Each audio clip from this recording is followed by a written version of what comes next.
Welcome back, everyone, to the LEC Summer Split. About to get into our next game, which is Misfits versus Rogue. But first, we are crowning our Kia Player of the Game. Trick with 42% of the votes. We have sang his praises, well, the last couple of weeks, I would say. And now the viewers are also crowning him, so good for him. We said it was going to be important, the jungle matchup coming into this game, and it certainly seemed to be the case. Both junglers kind of battled blow for blow in the early game, but it was Trick that came out on top, and his laners were able to snowball off of that. Really carving out his spot in Schalke 04 and for Schalke 04. But let's move on to our next matchup, Misfits versus Rogue. Yesterday, it was baptism by fire for that brand new Misfits lineup. They played their first LEC game. If you're out of the loop, the original Misfits roster that came into the summer split is replaced or benched, and they brought in most of their ERL roster. Now, Frosk, it's incredibly hard to take a lot away from that matchup since Splice is one of the best teams in the league, and it was very difficult for these guys. I love your word choice there. Baptism by fire. I mean, the only way that could have gotten harder is if they started against G2. So I think what's really important here is that against this Rogue lineup, even though Rogue is on the rise, we should get a better look at what this Misfits roster is actually capable of. Now, this is very difficult, and I realize that since we don't have a lot to go on, if you maybe think about also how they played in ERL.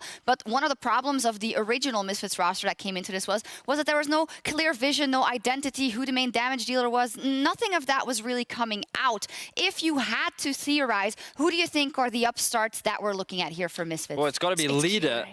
You think it's Kira? I mean, for me, the stars on this team are Leader and Dan.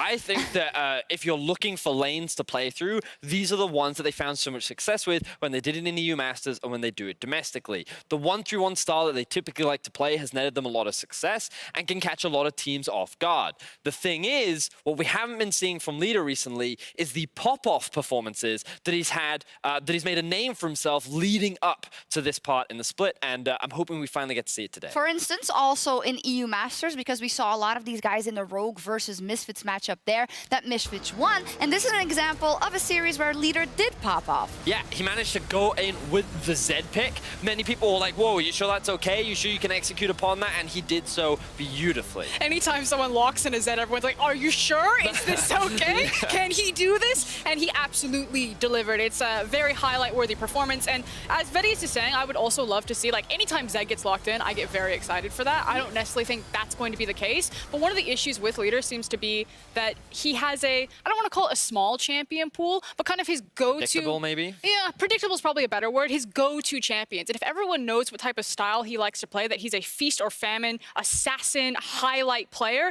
then it makes him very easy to prepare for. That's true. Yesterday, though, we did see, in my opinion, some really big highlight plays from Leader, and he had some moments that nearly won his team the game, and even secured that sneak, almost a sneak behind against in terms of a litmus test, I think this game versus Rogue should suit them much better. There are, of course, also a couple of not as experienced players on the Rogue roster, and it's very different than going up against Splice. Rogue, however, is turning into quite the dark horse of the LEC. They ended last in the spring split, and now they are really developing into a playoff contender. As of this moment, they are in playoffs. They are 6th. What is going so well for them? I mean, the more tape that I see of Rogue, the more that I like them. I do want to highlight Inspired and Vander. We're going to keep saying their names repeatedly over and over because I feel like these are kind of the key facilitators. It's like Inspired gets everyone through the lane phase. Excellent jungle pathing, very creative, very cerebral, intelligent jungler. Watch how he reads with the information that he gets and then what he does with it. But then once we're in this team fight phase, that's where Vander really likes to shine, especially when he teams up with Inspired of setting up these plays. So champions like his Lux are things that I love to see from them. Rogue is looking on fire right now, Shox, and I cannot wait to see how they develop as we transition into the second half of the split. It's fascinating because we rate this team and so many other teams here in the LEC rate them highly, yet for some reason we still feel that this could be a close game against Misfits just because of their history in EU Masters. So I'm excited to see what we see from both these teams today because on paper, this should be heavy favorites for Rogue. Indeed, let's see if the Rogue can keep the hype train going or if that upstart Misfits roster gets their first win. Rogue, however, they could get a 2-0. Let's see if they can and head over to our casters. Thank you very much, Shox. It would be Rogue's first 2-0 in the LEC. Never mind this split, the entire year they haven't picked up a 2-0. Of course, they only picked up 2 wins in Spring. And they already smashed that record. They've already so. doubled it. Halfway point in the split, they are in playoff contention. Misfits, on the other hand, made some drastic changes coming into this week. Yesterday, it didn't really pay off, but as they said on the analyst desk, not really the game to evaluate them from. Yeah, I mean, they were playing Splice, one of our best teams. Now they're against Rogue, a roster they will be familiar with, as you heard on the analyst desk from EU Masters, when Misfits Gaming took the lead. Of course, it's a very different story as we get into the draft. That it is. As we get on into draft, you have to look at those power picks. Saw how strong Karma can be in the last game. Expect to see that removed in this one. Irelia will be the first ban, and then we'll see where Misfits decide to go next. Olaf, what a surprise. Inspired 3-1 on the champion. He's got 3 times as many wins on it than anyone else in the league. Yeah, I mean, I think Inspired is easily our best Olaf player in the LEC, and he was even willing to first pick that champion yesterday. I'm sitting in the back room watching that like, this guy must be out of his mind. Then he uses it to smash Fnatic. So very good stuff out of him. He is one of the big standout players on this Rogue lineup so far this year. Will be interesting to see what he can get his hands on with that signature champ band away. That's the thing, right? Because he's won 3 times on it, and he's only ever won on Rek'Sai. No, wait. I'm looking at my sheet and it confused me for a second. It's Sejuani is the other pick that he has won on so far this split, so we'll see if he gets that. Azir banned out, Karma removed, Mordekaiser taken away as well. And first pick for Larssen in the mid lane is the Corki. Yeah, we'll want to see what leader decides to take into that, of course, known as a melee, almost exclusive player in that role. So if a Nico were to be locked in, we would expect to see that in the hands of Dan. This might just be some Sonatark or Sonatom Kench action. We haven't seen that for a long time, though. It kind of fell out of the mess. It wasn't even being banned away too often. So Sona alongside a possible Tom Kench, and that is what's going to be locked in straight away for Neon and Hiva in the bottom lane. Yeah, it'll be interesting to see if Inspired wants to go for the Sejuani that you mentioned he did get a win on earlier in this split. Typically, that's less effective against a champion like the Tom Kench. I would actually prefer to see Inspired on something that can get a little scrappier. His Rek'Sai earlier on in the split, I really did like to see coming through from him. Something that can fight in the early game and get control around the jungle. Other things that could be available is the Sylas, which is locked in first here for Rogue, so expect to see that in the jungle. They have a lot of power picks already. Sylas, Aatrox, and the Corki on their first rotations. Yeah, I really like what I'm seeing so far out of the Rogue squad.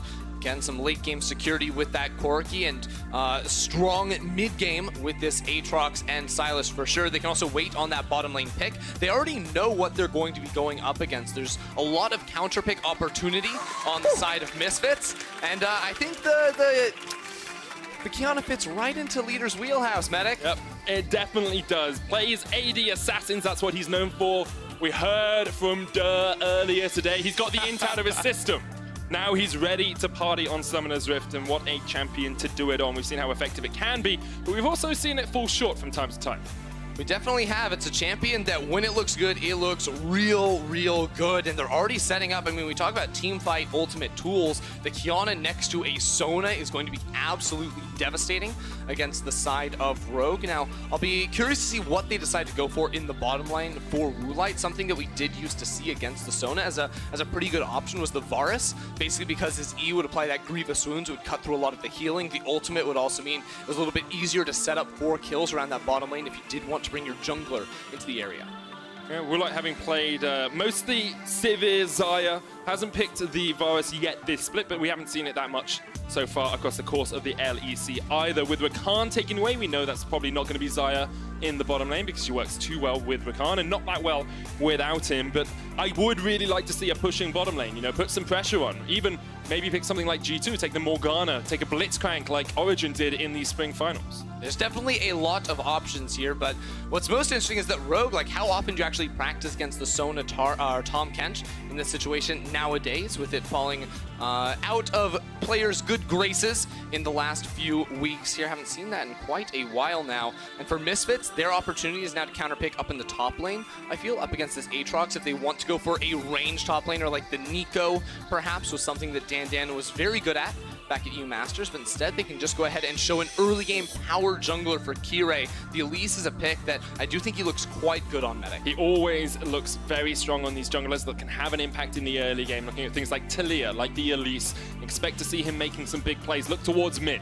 The CC lock up there from Leader with the Edge of Ishtar. If you steal away, if you Terra shape the river, then you can get that CC lock. But now Rogue instead say, oh, yeah, you want to play a sustained bottom lane, we'll play some poke, we'll catch you out, and we'll get that Q into trap combo from the Lux into Kate. Exactly. There's two options, I feel like, into playing against the Sona Tahm Kench. You can either go for something that wants a hard kill, like the Varus Blitzcrank, or you go for something that can just push in and access turret plates, because it's very hard for Sona Tahm Kench to clear away the minion wave. So Lux and Caitlyn, the double range, should be able to get a lot of money off of that tower early on.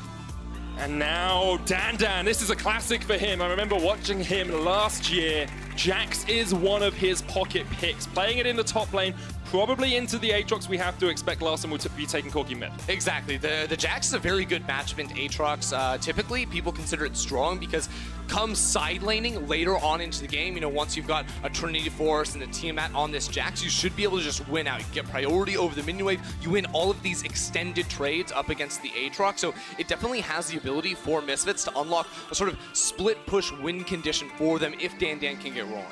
Misfits have a good team fight with strong split push in the later game if Dan gets ahead. Rogue have a bridging composition. They've got strong plate takes in the early game. Then they have Aatrox and Sylas in the mid game to keep them hungry, to keep them getting some kills. And then Larson on this Corki and a Caitlyn in the late game. Unstoppable when it comes to sieging. Yeah, I mean, I think a lot of their tools in the early game come through laning, and that's going to give room for Inspired to farm up in the jungle. On the side of Misfits, Kyrie is going to be on a very active early game jungler through this Elise. So it'll be up to him to try and find a gank and find his mark. Looking at where he could go on around the map, you know, top lane, mid lane both look like very good options to me if he wants to get the ball rolling early on. Misfits looking to Kyrie to carry them through this early game, to get them kills on the board. Rogue looking to scale up, looking to farm, get towards those 2 items. We'll see if they can do it because Rogue are on a roll and Misfits anything but that right now. Having changed their roster this week, they'll be looking to see if this roster can bring them a little bit more success than their previous 5-man squad.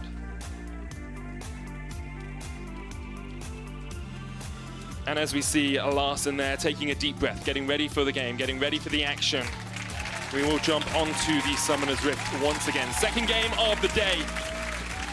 We've crested the halfway mark of the split, and now we know that we kind of start to expect where these teams will end up. Rogue will be very confident in their ability to take a win here, but Misfits are always ready to play spoiler. Yeah, we'll definitely have to see. This is the real telling game for this Misfits squad. Now, right now, Rogue are already grouped up in an interesting position now. 3 people standing over this wall. Sylas can take that E at level 1, which will give him the double dash, including that CC. Vander does get spotted out. Binding lands inspired. Oh, the Spiderlings actually blocked the abduct there coming out from the Sylas. He'd absconded in. He was looking for the chain, but couldn't land it because Kyrie transformed. Now, importantly, Hiva did have to skill his Devour at level 1 too. Typically, if you want to look for a little bit of lane harass, you will go for that Tongue Lash. But in this 2 versus 2 matchup, it doesn't feel like Neon and Hiva can do all that much to fight back against Rogue, especially if he does start with that spell. If anything, it'll give him the ability to clear waves faster if he can pick up a minion. But in terms of 2v2, it's not going to be very effective. Only really works if a binding connects, perhaps, and then you can gobble up Neon to keep him safe. Now, in case you guys can't remember how Sona Tahm Kench works in the bottom lane, Hiva will be taking the farm early on with the Relic Shield, and then when Neon gets his upgrade on the Spell Thief's Edge, he'll start taking the farm and getting himself some CS. Don't remind me. Some people may have not watched it for a while, okay? And it's good to keep people informed as to exactly the mechanics of these lanes. I haven't even seen the lane play out, and I'm already getting bored you explaining how they're going to play this 2v2. Okay. If you're bored of the bottom lane, where are we looking then? Where are these teams looking early on? I actually think Kyrie is probably the most exciting member to try and follow right off the bat because, I mean, bottom lane, it's just going to be a push fest with Rulite and Vander harassing as best they can. If anything, we have to look towards Kyrie to make a gank happen because right now I think all 3 lanes favor Rogue in the early game. We say, yes, Jax does outscale, but Aatrox early on is going to be much more effective in those longer trades, you know, where he can get all 3 Q procs. Jax just has the Counter-Strike, which isn't going to be super effective fighting up against Prophet, so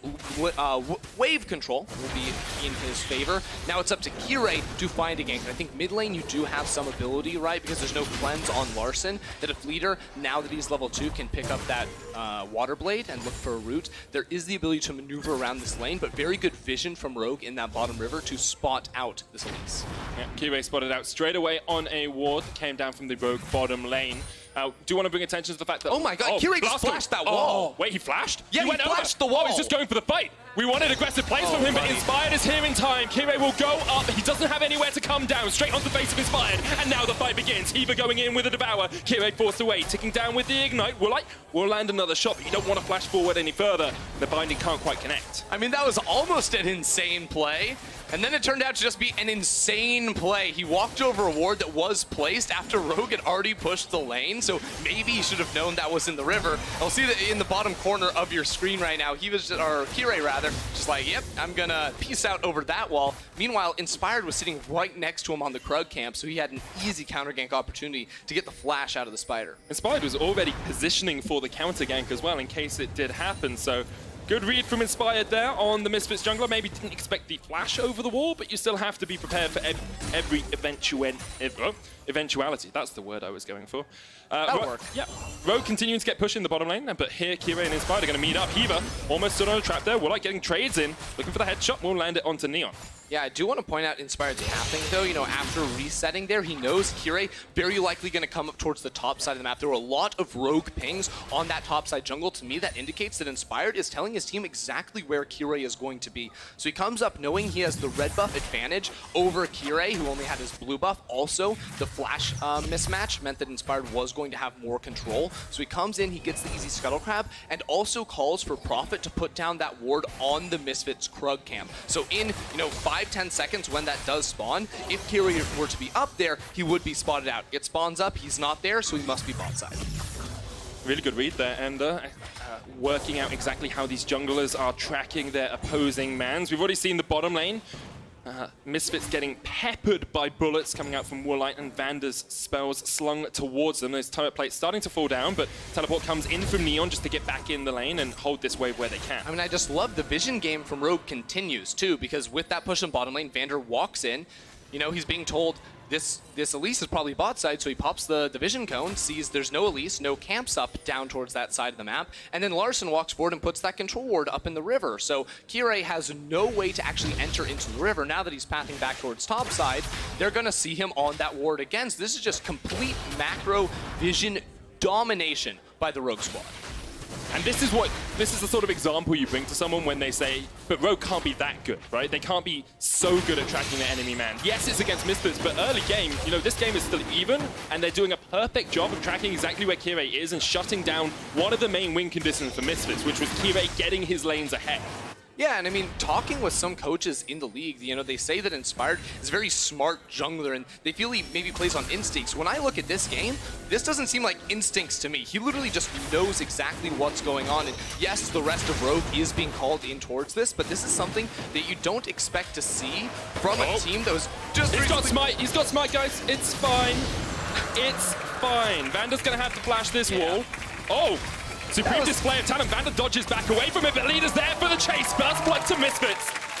And Vander had to sacrifice himself because Inspired fell so low to the drag. That was genuinely a zoning Kiana ultimate right there, because Vander had to wait for it to go. That's a very long animation time to wrap around all those walls. So the flash was delayed. It wasn't even like Vander misplayed that. He was just stuck in that pit. And once he flashed, there was already enough time for Leader to close that gap. So a nice move there from Misfits as they get that kill after losing the Ocean Drake. And they will actually be ahead in golds for the time being. Yep, they've just got those Kleptomancy stacks down towards the bottom lane, I expect, giving them just that little bit of gold lead. It's not too much, and Vander here is just like, oh, well, I'm not in the best of shapes. Gets walled in by the supreme display of talent. Nowhere to go apart from flashing the wall, and Leader. Easy enough chase for him there across that battle line. I will say Vander stepped back 2 times there unnecessarily. First, as soon as he saw a Misfits member, and second, when the ultimate came through. If he just pressed S and stopped right next to that animation, he maybe had a little bit more room to try and avoid that spell, but ultimately was a little bit more respectful than he needed to be from that. That means Misfits can get the kill.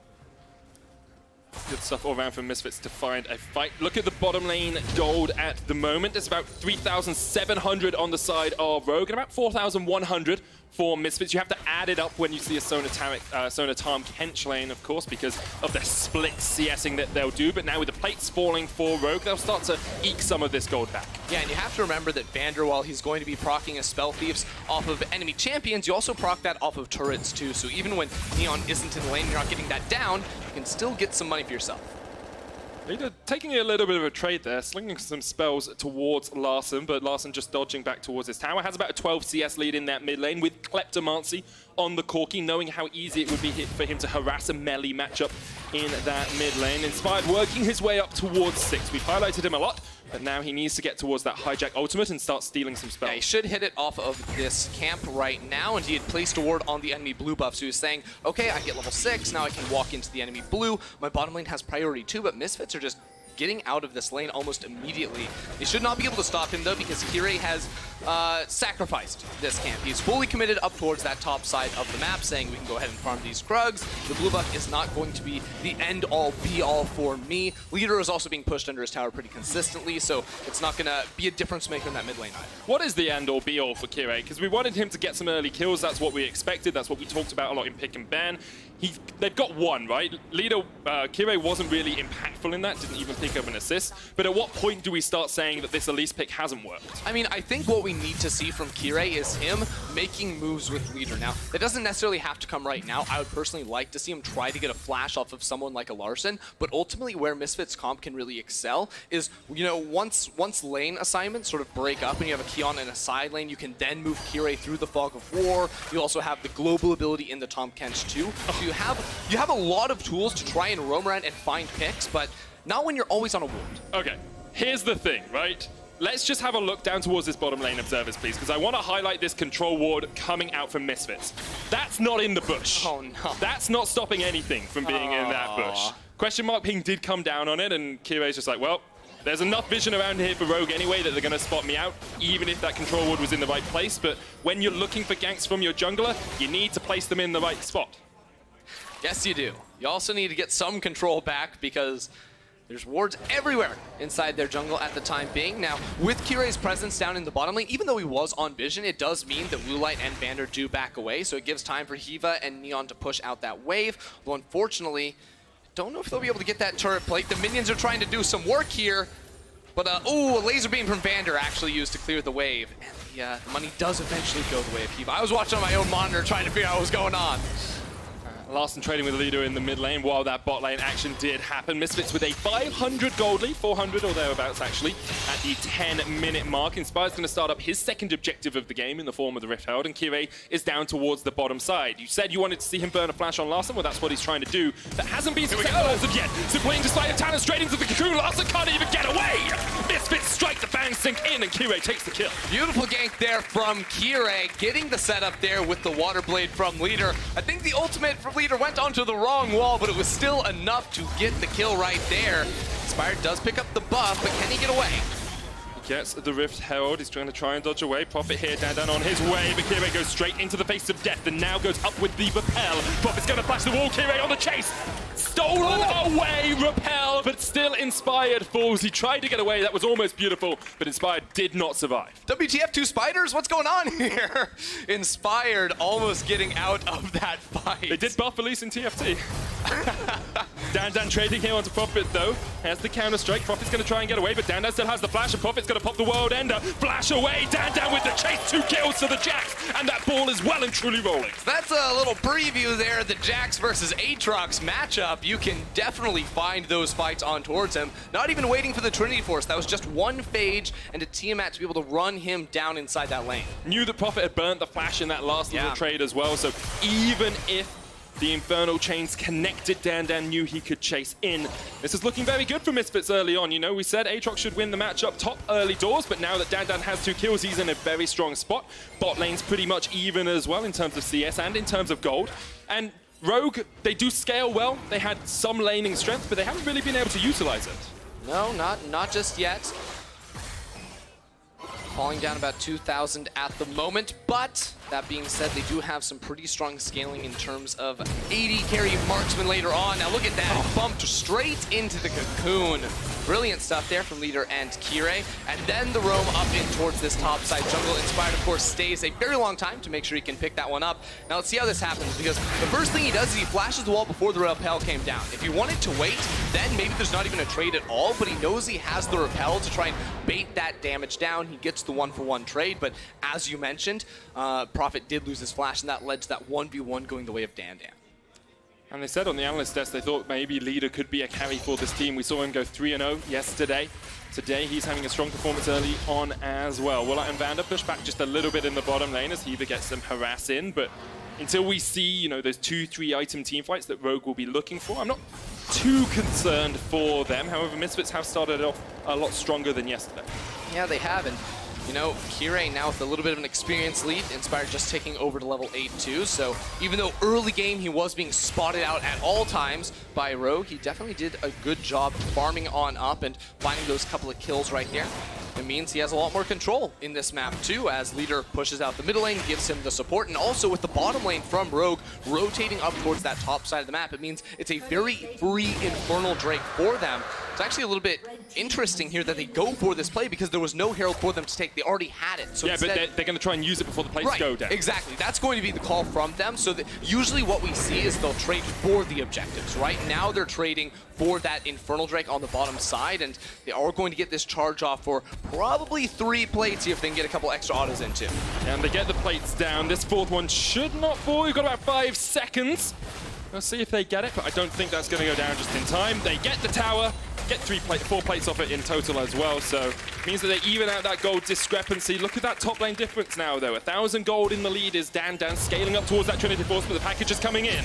Larson forces Heaver back and Inspired's on the chase. Ace in the hole is going to hit the back of Heaver, but the chase is not on as Heaver still has that thick skin to survive. Now bottom lane, Kirei on the way, holding the Cocoon for a very long time, but it does not connect there on towards Prophet. Just zoning him away from the tower now. Dan has ticked over to level 11, so that 1v1, if you thought it was bad before, it's only going to get worse as time goes on. Leader has the flank, looking for a battlefield he wants to take. Oh, He can't get away up to the base, but Leader will pay for it with his life.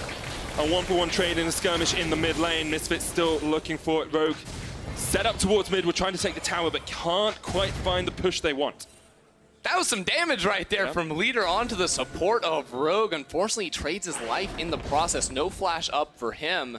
Still, though, the bottom lane pressure is going to continue from Kirei. He keeps shading down towards this side of the map, but Rogue has so much control over mid. See the damage coming down onto Neon. The sustain, of course, from Sona. Tahm Kench not as strong as Sona Tarek. You don't have the extra healing. Kirei looking for the catch out. Inspired, though. He's stolen away the Kiana ultimate. What goes up must come down. Kirei knocked into the wall, and he feels the fire of the final spark. Inspired will take the kill as he brings down the chain. And meanwhile, mid lane, Rogue also got a kill on towards Neon, so they just went all across the map right there. That's going to mean a quick tower for them in the mid lane as well. Very nice series of events there for that squad. Kirei trying to be aggressive once again, stepping forward, but he had no vision. They hadn't done the reconnaissance, and it meant that he was stepping into darkness, and Inspired was willing to take the fight. I mean, as strong as Kirei thinks he is right now, I don't see a world in which Elise can ever one-shot this Silas, you know, with the shield coming through and the sustain from W as well. He also had no control over mid lane, so that play was very questionable, as just one big Infinity Edge headshot was enough damage to knock down the Sona. But again, yeah, like, what are you hoping for? Best case scenario here, you chunk out Inspired and he has to run away. Worst case, we just saw it, you have nowhere to go once you actually make that play happen. Of course, you get a bunch of extra damage on the Silas when you use that supreme display of talent, changing the AD ratios into AP ratios. It's a 1.7 bonus AD ratio on that, so that's a pretty darn beefy damage dealer. Leader's looking for the fight here, though, as Inspired gets caught. Abyssal Voyage coming in from Heaver. Misfits trying to play up towards the top side. Speaking of those big AD ratios, Leader's showing it off right there as Inspired gets a taste of what he just used to kill Kirei. I'm reminded of Avatar with the rock bender. That's what Leader is kind of playing as right now, flinging out rocks. I can't remember the name of the character. You haven't watched Avatar? I've never watched it. Yeah, so I should have done this joke with Avedius, because he would have known. He would have. Yeah, ping us on Twitter. That's what makes him so good. Yeah, knowledge of anime is definitely what makes casters so good. Larson here, waiting in the wings. Leader proving he's anything but bulletproof as Larson gets the Gatling gun to the back of the Kiana. Kirei on his way up, but can't trade with a 4-level advantage on Larson. Level 13 to level 9 on Kirei. Yeah, so much damage there too. The BF sword on top of the Trinity Force right there, meaning he gets a lot down. And Leader opted in towards the mobility boots, so not going for a more defensive option. Oh, the final spark connects. Inspired jumping forward, looking for the chains as Neon flashes away, but Inspired's there and sweeps Neon off the face of the earth. Heaver just about dodges away from the the light binding. And now the tower is forced down once again. Woolite just acting as an artillery here, taking down turrets, trying to break the defenses of Misfits. And the pressure will be unmatched here from Rogue. The one power point the Misfits have at the moment has to be Dandan in this bottom lane, but without control over the rest of the map, he can never step forward to take aggressive trades. Even worse, he might be caught out underneath his turret here if he overstays. Yeah, look at where the vision is for Misfits. It's all on the top side of the map. Rogue here, 4 men strong. Dandan, you gotta sense something's in the water. Tries to jump away, but Inspired will just use the chain lash to force him back. The tower will be taken here by Rogue. What are Misfits doing on the rest of the map? There's an Infernal up in 10 seconds. At some point, you have to feel that Rogue will fight for one of those drakes. Yeah, they're bringing all 5 members down here. It feels like they want to go for this. Leader does have his ultimate, but Larson is basing on the other side of the map. He's probably going to have to use his teleport to get into this fight. Dandan's on the wrong side of this, though. If a TP comes in, Rogue can take a 5v4. Here we go. Infernal's already gone. Misfits have snuck it away. And there's a supreme display of talent. We'll look for the disengage. The package is on for Larson if he wants to jump in, but that's a very deep way to dive. And Rogue will not be able to find the fight. 2 Infernals now to Misfits. They're within touching distance in terms of gold. 6 kills to 6 as we come up towards the 20-minute mark. Misfits looking very strong so far in this game. They do have those double Infernals, but it's only going to get harder for them, it feels like. That being said, I don't think Rogue have the greatest tools to like hard initiate a fight. Outside of Inspired picking up like a Kiana ultimate or a Sona ultimate in this game, their tools are very limited. So Misfits can play this more aggressive style where they go on to this objective, even though they were down in gold and they've been out-pressured for the last 5 minutes or so. It didn't feel like they had a good foothold around the map because they knew Rogue couldn't immediately jump onto them and they would have an easy time backing away unless there was some kind of flank going on. They made that quick call to pick that objective up. I want to come back to the idea that we talked about in pick and bans after Leader Yumu's Ghost Blades in here. We talked about scaling a lot. We talked about the safety of Caitlyn and Corki in the late game. Misfits do have that split push threat. They've got Dandan on Trinity Force. They've got him building up towards his next item as well with that BF sword in his pocket. Is there a balancing act that Misfits have to strike here where they could win the game through that split push pressure? I mean, so my biggest concern for Misfits in terms of team fighting, right, is always the first thing I look at come late game is that they're almost exclusively melee champions. Yes, Elise can go range, but she's doing all of her damage in melee form. Sona, too, is the only range damage threat. So team fighting is actually a lot harder for them, especially because Rogue's team is fairly mobile. It's going to be a lot more difficult. So I think they need to put a lot more faith in towards Dandan, as you said, and that split push ability. But ultimately, the turning point for them is going to be whether or not they can control the mid lane. Because once you can control mid lane and be the first one to react to a side lane fight, that's going to give you a whole lot more pressure. Now, the opposite, or the answer to that ability is that Kirei can always cheat down towards this bottom side. Right now, Rogue don't have the confidence to step forward and siege that tier 2 tower, so if he's always playing down towards this bottom side, you can look for fights. Map split at the moment, but Dandan joins up with his team in mid. They want to take that tower. Boy. Leader's overstepped behind enemy lines. Rogue will find him. Leader trying to dodge away here. Doesn't have a flash and doesn't have his life anymore. Larson and Inspired team up for the kill. Yeah, so Inspired just did exactly what I said Kirei should do in the bottom lane, but he did a top lane and got that easy kill. Of course, you sacrifice pressure on one side of the map for the other one, and Inspired is able to take advantage of that mismatch there.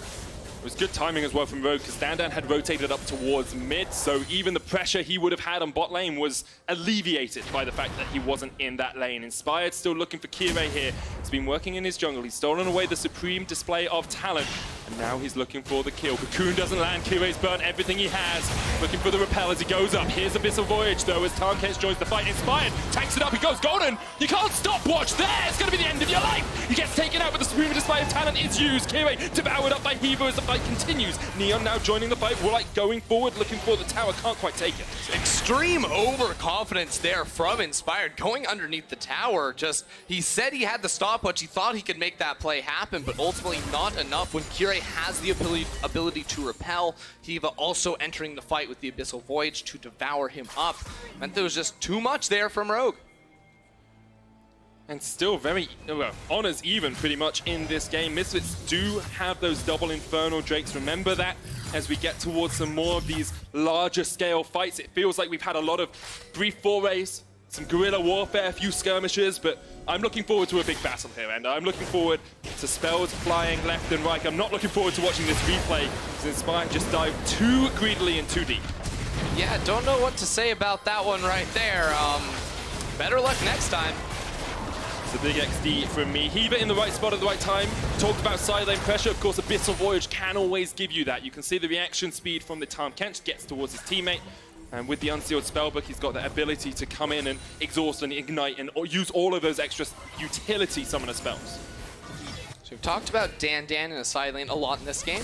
Draw your attention to the scoreboard because he now has his Spear of Shojin, which makes him unmatchable in a side lane with that item purchase. You can get multiple counter strikes off over and over again. It just becomes very oppressive in that 1v1 up against Aatrox. So even if they were to try send Larssen down there, I do not think that would be a good call here from Rogue. Even though you consider Larssen to be the stronger side laner, he's not going to be too effective in the 1v1 matchup. A difficulty as well for Rogue is if they're playing towards this top side of the map, playing around Vision near the Baron, with Dragon coming up in 6 seconds or so, they need to set up some bot lane control. That's what they're doing. They get the mid prior, now they come down towards here. But with Dan on this side of the map, it can be quite hard to take those fights. Yeah, you know, ultimately the question that remains to be answered is, will side lane pressure actually ever amount to anything? Because, yeah, Dan got a solo kill. Yeah, he's been pushing for a while now, but he can never approach that second tier tower because it's always Rogue with control over the map. Now notice, while Rogue are grouping up for this Drake, there's a top lane split push here from Leader. So it's going to be some money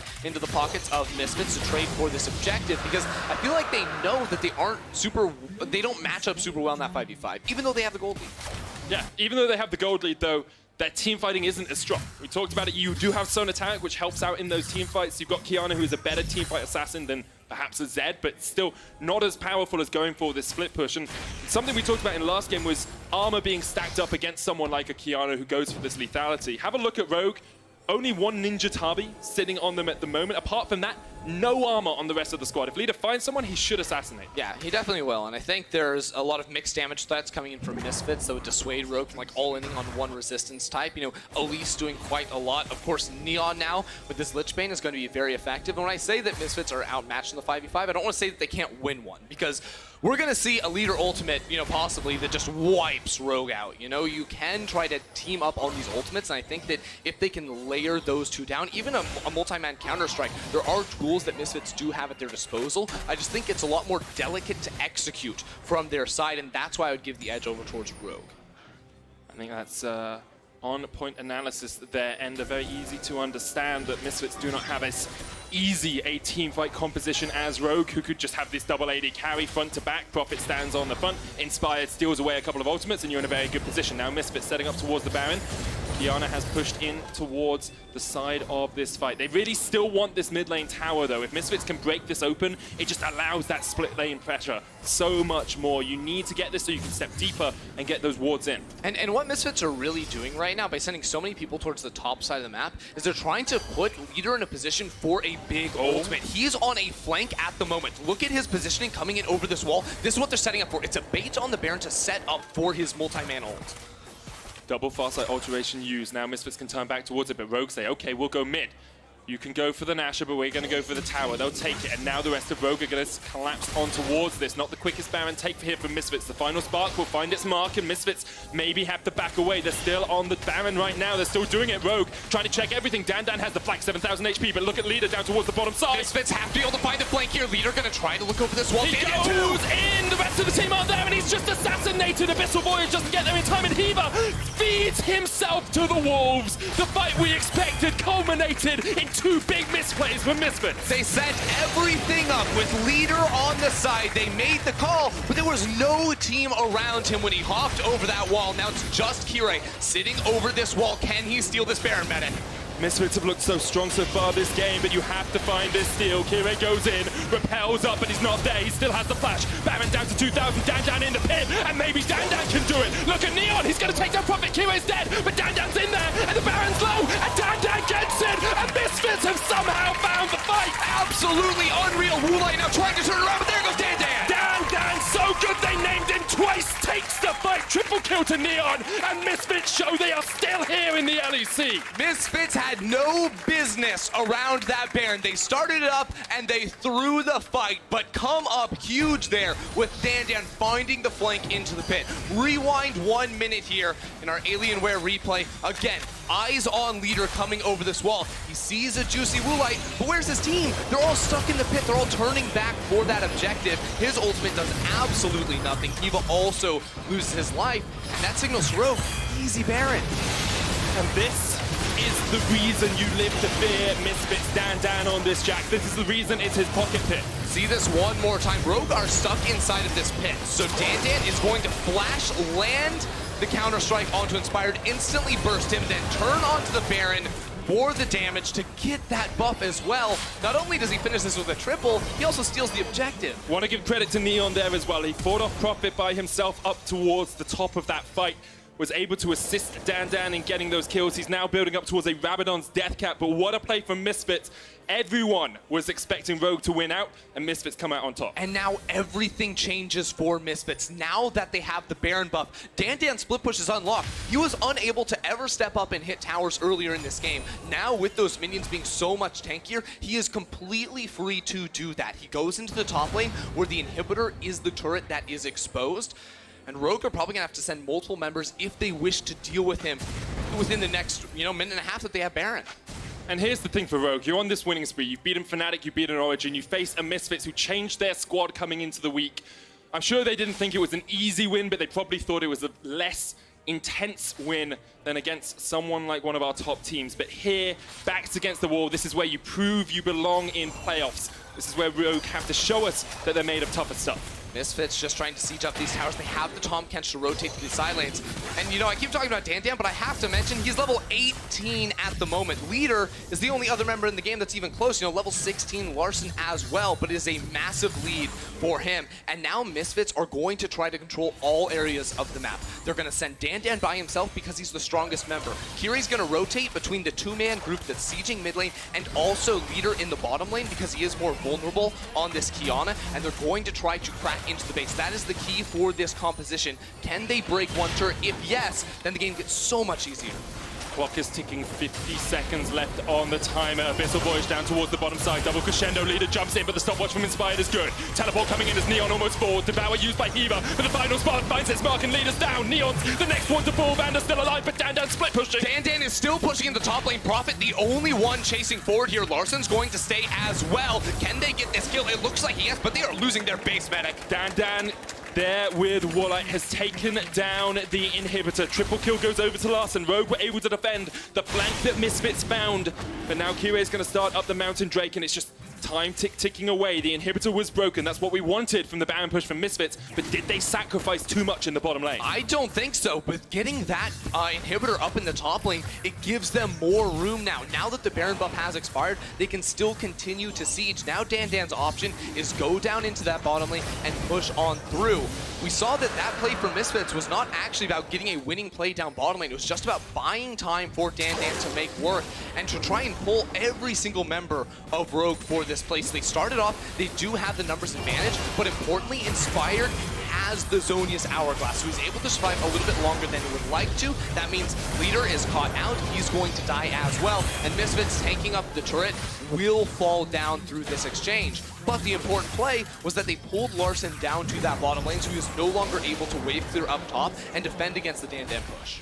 The problem is, for Rogue, yes, you've broken open the for Misfits, so you've broken open the inhibitor. If you can play around this pressure, then it can be very good for you. But now Rogue have double Mountain, double AD carry, and a Baron coming up in 2 minutes' time. And Larson is absolutely massive. After that triple kill, he is now sitting on 75% crit chance with 3 massive AD items, right? You have the Trinity Force for that Sheen extra burst damage, the Infinity Edge, the Essence Reaver as well. This guy is absolutely going to rip through Misfits, who are all relatively squishy. Misfits still in control of the game though. 4,000 gold ahead, looking very good for them right now as they push down towards this bottom lane. It's Kiana, Leader, and Dandan on the Jax. Gonna take out this final remaining outer tower. Dandan gets given the gold. Prophet here to try and answer. Leader's gonna join the fray, but Vanda and Woolite are just around the corner. Dandan going in. Using the counter-strike, Prophet's gonna resurrect, teleport coming in, the final spark. Dandan using that counter-strike still, defending himself. Neon there, devoured up. Leader on the side. Kirei coming down from the top. He's looking for the flag. It looks for the Cocoon. It goes on towards Vander. He's going to use the stun there. Now Leader goes to the back. Redemption used. Inspired goes golden, but Larson and Vander can't do the damage of the chases. Oh, Crescendo used, and now Misfits find two. They've opened up the fight once again, and they are winning these battles. They're looking to win the war. Playing around Dan, Misfits are getting everything. This might be the last push of the game. 3 members of Rogue stand. 3 members of Rogue are left to fight against this Misfits squad. Dan doesn't hit the counter-strike, and he's going to fall because of it. Larson was able to dodge away, and now Misfits have to retreat. They're walking wounded, and Profit's on the chase. Walleye and Larson there as well. Kirei misses the Cocoon. Rogue, are they looking for the chase? They're going to go further. Valkyrie in, but Rogue decide, no, we're going to defend in this 3v4. Rogue no chasing could result in an absolute wipe here. Going too far into Misfits territory. Their backs are against the wall. 1 inhibitor, 1 Nexus turret remaining, but they live to fight another day.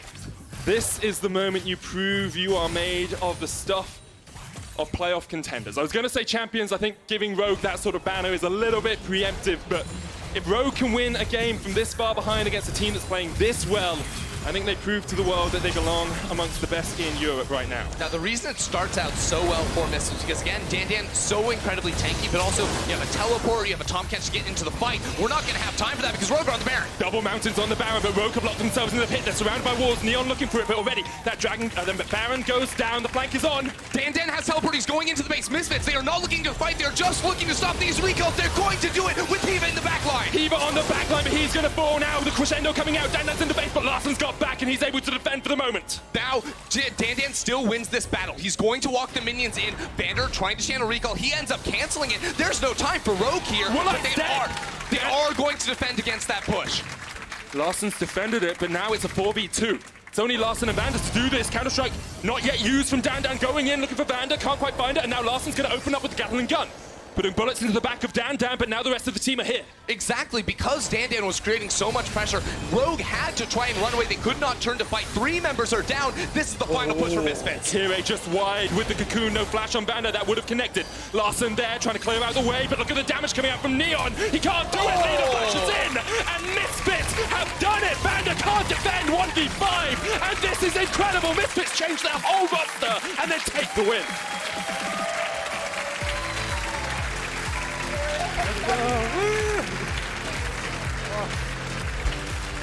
Straight out of their regional league, the LFL, 5 new players for the Misfits squad are able to find a win in their first week. It was a hard-fought game, Medic, but ultimately it came down to so much faith in the solo lane talent from this team. Dan's split push. We identified it very early on. There was a gank, there was a kill. He got that lead he needed, and he ran away with the game. What a way to end your 6-game losing streak against a team on the rise, against a team that beat Fnatic yesterday. Misfits show us they are made of stronger stuff today, and although it might seem far-fetched, the playoff hope for them is still alive. 3-7 at the moment. If they can get a few more wins on the board, 4 more would kind of be where we're looking. 7 wins tends to be what makes you into playoffs. If they can pick those up, if they can perform like today, they are very, very good. But we will see if they can do it. Rogue, on the other hand, will be probably a little bit disappointed. There were a few times when they took fights they didn't need to. A few times they were caught out because of vision control. And after such strong performances over the last couple of weeks, they would have been looking for that first ever 2-0. Yeah, I mean, I felt like the first 10 minutes from Rogue was almost picture perfect from them in terms of tracking the enemy jungler and knowing exactly what was going on at all times. Unfortunately, they weren't quite able to turn that around, as see one more time the replay of Jez storming the stage after his ERL squad got their first win on the LEC stage. We are just lining up for an interview with Dan after his incredible Jax performance. After that, we'll have analysis from Vedius, Frosk, and Shocks, breaking down that match piece by piece and tell us exactly where it all went right for Misfits. And Yeah, it's just a good performance. Like, it's hard to say more about it because I still think, yeah, Misfits have beaten Rogue, but you have a little bit more to prove. If they can play this well consistently, then they're challenging for that playoff. Well, here's the thing. I got to cast this team back at EU Masters, and this is exactly the type of gameplay that they went for. It was always about finding split push plays from Dan and Leader. A lot of their wins culminated from the fact that they would just fully pressure through the map, and I was wondering, would they bring the style to the LEC? And if they did, would it even be successful? They proved here today that it definitely can be. Yeah, and if you were looking for people to step up, we talked about on the analyst desk, is it Leader, is it Dan, who's the guy to really step up for this team? A few people were saying Kirei, he kind of had a weakish early game. He didn't have the impact he usually would, but then his mid laner, his top laner really stood up and were counted this game. So signs of life for Misfits, to say the least. Definitely so, and I mean, it all came down to that one Baron fight too, right? Where Dan got into it, because this game did not look like it was going Misfits' way at all. He literally just jumped into that pit, put the team on his back, got a triple kill, stole away the Baron. Just beautiful stuff out of the rookie. Great stuff all around. He is an option in our Kia Player of the Game vote at LOL Esports on Twitter. It's him, Kirei, and Neon. Dan, Kirei, or Neon. I think I know where it's gonna go. Yeah, me too. So we're not going to talk about it too much more. Let's go across to our interview with a man who is definitely going to win Kia Player of the Game. It's Dan. Thank you, Medic, and thank you, Dan, for joining me. Yeah, give them a round of applause, please. They deserve this. You had an amazing game on Jax. Congrats on that. But let's rewind a bit here. You were playing in the LFL last week, and this week, actually. So what goes through your mind when your coach tells you that you're going to play in the LEC from now on? Well, it was obviously a little bit of a shock. All of our players, we've been waiting, since we were all Academy players, we've been waiting for this for 7.5 months now. So we're obviously very happy. We were prepared for it. If they wouldn't think that we wouldn't be able to play here, then we wouldn't be playing in the first place. So obviously we were like very happy, but we were also like prepared. We've been screwing the main team for like quite a while now, so yeah, just ecstatic, I suppose. And going 1-1 in the first week is really impressive from you guys. So what did you learn from this first week in the LEC? We learned that we are actually on the level of like a lot of these teams. We, since we haven't scrimmed LEC teams a lot, I suppose that we'll be learning a lot now. I think we'll be improving really, really quickly. So yeah, I'll just yeah, for us it's just a learning experience at this point, you know. Let's not lie here. You're coming during troubled times for Misfits. So what is your expectations for yourself and the team for the rest of the split? I mean, expectations are, yeah. I mean, we have to be realistic. We are 2-6 on 3-7 now, I suppose. But for us, we just look at it as a clean slate. You know, the worst thing we can do right now is just not try our best. That's the only way we lose as in a roster, because right now with this roster we just 1-1, which I think is a decent start for it's really great actually for a rookie team. So yeah, like our coach told us that, you know, the only way that we lose right now is if we waste this opportunity, because yeah, we might be the next generation of like Misfits players, or they might see, okay, maybe they need to change something in the roster, maybe, you know, top lane sucks, then they have to replace it, but then at least they have like four other good players for the next split. So yeah, it's just a learning experience, and for us, yeah, just amazing all around. Let's enjoy this and make the best out of this, right? So thank you again, Dan, and congrats on going 1-1 on your first week.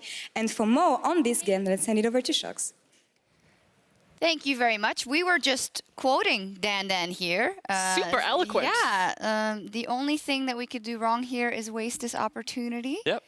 I think that's rules to live by in general. A 1-1 for this rookie Misfits roster also broke the losing streak of the Misfits roster, and a lot to go through after this win versus Rogue. So let's start at the beginning. We had our eye on both junglers, on Kirei and on Inspired, but it was Kirei that got the upper hand, is safe to say, in the early game. I do also want to shout out the Elise pick. I thought that was quite clever. It felt like Rogue were trying to force them onto something like a Sejuani or Jarvan, because they did have the Silas jungle, but by taking the Elise, you remove a lot of that playmaking potential for Inspire to steal away a key ultimate. Yeah, and I really liked what both junglers are doing in the early game, because it felt like that Inspired's whole responsibility was to just track and limit the impact that Kirei had in the early stages of play. Whereas what Kirei was trying to do was trying to snowball as much as he possibly could. Flashing over Dragon Walls. I would argue that Rogue had the stronger early game because they very much mitigated the potential snowball of a Kiana and the Jax in the laning phase. So I felt like Kirei wasn't able to have the impact that he wanted, which meant that in my eyes, Inspired did his job and he did a successful job of mitigating what Kirei was Super interesting because they got super fed and won the game in the end. So, you know, it's hard for me to look at that and say, great job. They got 3 kills and they started snowballing. But like, you also, like, we'll get into why that happened later, but ultimately within the 0 to 10 to 15 minute mark, like Inspired had a job, which was make sure that whenever Elise tries to do something, I can be there to try and mitigate it. And why he couldn't stop all of the ganks, like the most impactful one was the level 3 play bot, where he managed to, he cleared out his entire bot side jungle and was like, okay, I'm not letting an Elise punish my duo who's trying to hard push bot, and he stopped it. So I think he did a good job in the early game. All right, but then it moved on and Elise did get a couple of kills. Leader did get a kill for himself as well, but Rogue did a very good job at then keeping control of the map and trying to swing it back in their favor. Yeah, and I think what's interesting is what makes Rogue such a good team or such a consistent team with their rise is their ability to recognize when to trade on pressure. So it was the Infernal Drake that went down right before this play, and they immediately transfer towards the top side and get Woolite up there with the TP and then make the play with the Rift Herald directly into following it up with mid lane pressure. And I think this is really good because it's a great utilization of the Caitlyn pick. Not only did they mitigate that early gank bot, but they're then able to gain an advantage up towards the top side. Notice how they've split up Misfits as well, and they quickly translate that pressure over towards the mid tower, where they're able to force a couple of summoner spells and start threatening the next tower. So it showcases that something that a lot of teams, and what we've been saying, Rogue have a lot of strong fundamentals. They understand how to move around the map, how to utilize their composition, and how to utilize pressure in order to gain advantages. And you can see some of the gap between kind of Rogue's fundamentals, especially in the mid game, and this very young Misfits roster, because there were a couple of key instances where Dan was really strong in a side lane for a very long time, and he wasn't quite getting the mid game focus that I think he could have. So you saw Kirei constantly kind of skirting towards Rogue as Misfits were trying to figure out how to break roads very strong early to mid game. When I think if Kirei had given more time to Dan, we would have seen that Jax pick shine much earlier on. But it didn't matter. In fact, this is what happens around Baron, where first Misfits makes the call, the bold call, and I thought a really intelligent call, maybe, to go for Baron. But Rogue say, what the hell are you doing? But somehow they still end up with the Baron. Make sense of this. So in my opinion, Misfits are trying to do one of two things. They're saying, listen, we either have to force a fight, or we can set up a good flank for them around the Baron so we can catch them off guard, and then we can use that to snowball into the Baron. We saw this play start with Kiana, try to engage on the flank, and it failed miserably. But then Rogue actually turn and commit to the Baron when there are still 3 members alive. Most importantly, a level 16 Jax. He shuts down the jungler immediately, and then he turns his attention towards the Baron. And this was just beautifully executed by Dan, but also just massive oversight from the side of Rogue. I mean, it's a high-pressure situation. These players don't have necessarily the most experience. Like, you only get so many runs at that before you have to face it in a real game-time scenario. So I like what you said, like the boldness of the call to go for it. Yeah. At least that. Execution on both sides was a bit of a head-scratcher sometimes, but, you know, that's something that just comes with experience. And with that, everything was completely back to zero, right? Now they are on even footing, kind of, but then you take scaling into account, and you guys had such a fiery discussion that I'm going to try and replicate, or at least get into a little bit, about who had the stronger 5v5, Misfits or Rogue, in the late game. So why did you guys get so heated about it, and what were the let's throw down right now? So basically, like, my interpretation is a stronger 5v5 is one that's easier to execute, right? And so when both teams just run at each other, one team that if they were literally to just run at each other, because they have the comp from Rogue has a range advantage, it should naturally come out on top in a straight up 5v5, which means that the only way in which the Misfits team composition can win is if they find a flank. Now, they have a lot of options to do that with things like the Tom Kench ultimate. We saw that they had utilization of the vision around Baron so they could look for these flanks. But because they needed a flank to find a teamfight win, I feel like that their 5v5 would have been weaker. and harder to pull off. Instead, they should have focused on splitting up the map and utilizing the strong silence that they have. We're actually out of time, but I'm going to go because I want to hear Frost's rebuttal. Otherwise, it would be completely unfair. I just felt that the team that would have had the stronger 5v5 had the stronger players on it, and Jax was a monster at that point of the game. I think if there was ever going to be a team fight scenario, especially around the Baron pit that they were playing, that it was going to be Misfits at that point of the game, especially with hard CC like the Sona, the Cocoon, the Kiana ultimate, that they would find the fight. Like, if they ever got You're a never hold gonna of Rogue, find that fight. they'd rip the butt. Call They me found Caitlyn. it multiple times. But what happened in the bottom lane where they found the fight, they got the inhibitor, and then they But came that was back the and won flank. the game? That was the utilization of I the totally flank. understand But what you're even saying, then, but Jax they is level dived the 18. tower and killed themselves. Burn. And they won through split pushing, Yeah. which is how they ultimately wanted to win in the first place. Okay. in my opinion. Hindsight analysis. He It's sees not this hindsight. They always wanted to do that. They always wanted to split push. I love it. I love it out of the both of you. So you know what? We're going to do what all smart people do. Let Twitter decide. So tweet with the hashtag LEC if you think either Misfits or Rogue had the better late game 5v5 comp. If they run at each other, so if either Frost or Vedius were right. Before we go, though, I do want to give praise to Misfits. This rookie roster, they won.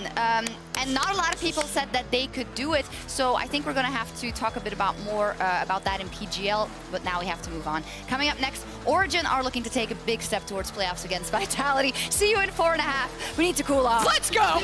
Misfits have looked so strong.